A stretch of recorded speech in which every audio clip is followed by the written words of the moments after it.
Hello, it's Jim Ed with the Improvement Channel. Today we are looking at this kit to fix some lights. I've got some headlights that are in pretty bad shape on an 8-year-old vehicle, and this is the kit I purchased to remedy that.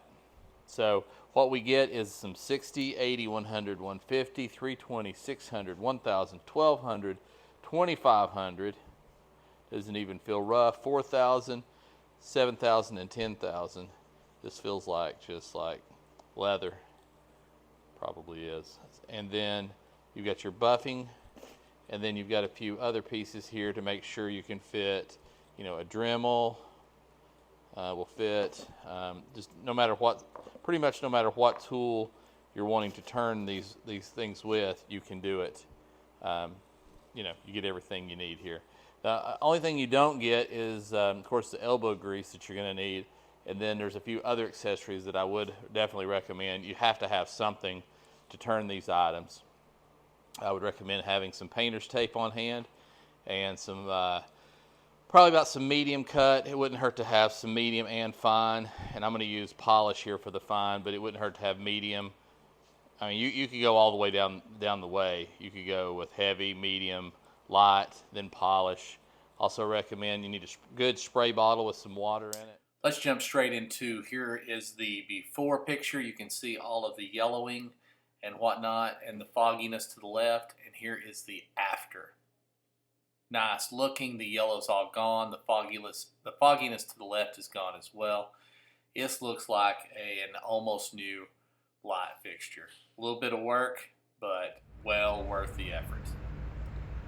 Okay, let's get to work now. I've got my, I'm starting out with a 600 here. Starting out with a 600. I'm going to spray it down. Last time I couldn't get all the swirl marks, but I started with a dry 60, so I'm going to start with a wet 600. I don't have any deep gouges in this side like I did the other. And the only thing we're going to need to make sure it takes this yellow off. I believe it will. If it doesn't, we'll go down to a smaller grit.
Wow, take a look at that headlight. It looks like almost brand new now. It is so clear. A little bit of effort, but not too bad for the results.